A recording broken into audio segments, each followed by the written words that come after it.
I pictured the NBA way different than what it really is. I signed this $1 million contract, and so I shouldn't have to work as hard anymore.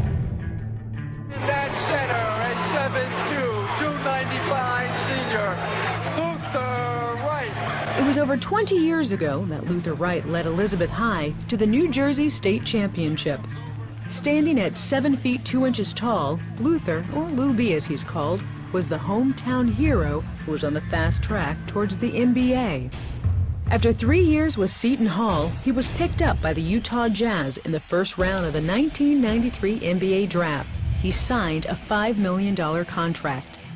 But before the ink could dry, Luther was cut from the team his rookie season and never played in the NBA again.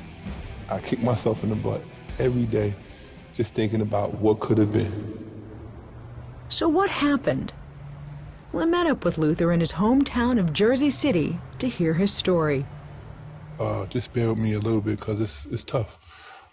Just being molested, you know, sexually abused, violated.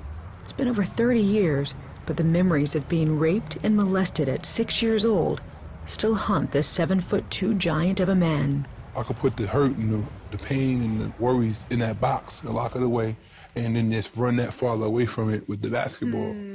You know, and that's what I did. I used basketball to kind of to take the focus off of that in my mind. In this neighborhood, basketball was more than a sport. It was a way of life. But for Luther, basketball was just an escape. You know, it took me that much further from that hurt. College letters started coming in the 8th grade. And that started adding to this superstar athlete that I became in a year or two. Luther wasn't just known for his skills on the court. He made a name for himself in the nightclubs as well. The first time he got loaded, he was in high school. By college, he'd found his niche. I didn't go into it thinking I'm gonna become a cokehead. I didn't go into it thinking I'm gonna be addicted to crack or I'm gonna have a problem with marijuana or drinking. I was doing it at my leisure. And when I looked up, it had got the best of me.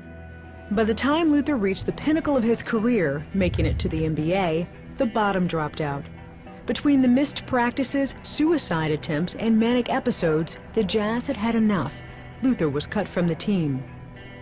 The fallen hero returned to his hometown a disappointment and a full-blown addict. Soon he was broke and living on the streets of Newark. If I can get in any of these buildings, I'll be in here sleep. You'll find me here sleeping. I wanted to escape all of this. I wanted out. I just didn't know how to get out. Luther was high and homeless for almost 10 years. He checked in and out of mental institutions and rehab facilities. Nothing helped until... I was in this alley right here, and I fell asleep one night in this abandoned car. And I woke up, my toes was just frozen. And all I could do was limp down this hill. And they go to the hospital right here. When he arrived at the hospital, doctors had to take drastic measures. I could hear the saw, the drill, whatever they was using to amputate my toes. That's what I heard. And then I heard my toes hit the pan on the operating table, ping, ping. And like that'll be with me forever.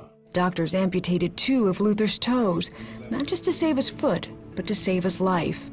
Sitting alone in the hospital bed, Luther cried out to God. I prayed, Lord, I really want to stop using. I really want to get clean. This time I was sincere, and God knew that I was sincere. That day, Luther gave his heart and his life to Jesus Christ. I knew that there was a God, but, you know, I was so far into my mess that I didn't think I was worthy for God to even come in, because I was so dirty, filthy. Like on the inside, I wasn't clean. I didn't believe that God was going to save a sinner like me, but He did, because I let Him in. I let Him have His way with me. Today, Luther is 7 years clean from drugs and alcohol. He says God not only gave him freedom from his addictions and the hurt, but also the power to forgive his molesters and those who raped him. It's like a sense of relief, like, you know, because I was carrying around a lot of baggage for years. Today, Luther stands on the sidelines as an assistant basketball coach for the Jersey Express. When he's not coaching, he's a mentor to kids all around the city, sharing his story. What's the moral of my story? Life is about choices. You know, some of the choices you make can make or break you, kid. God knows our hearts. Once we put our faith, our trust, our hopes, our dreams, and everything into Him, He will make a way for it. He will manifest Himself into any and everything we set our mind to.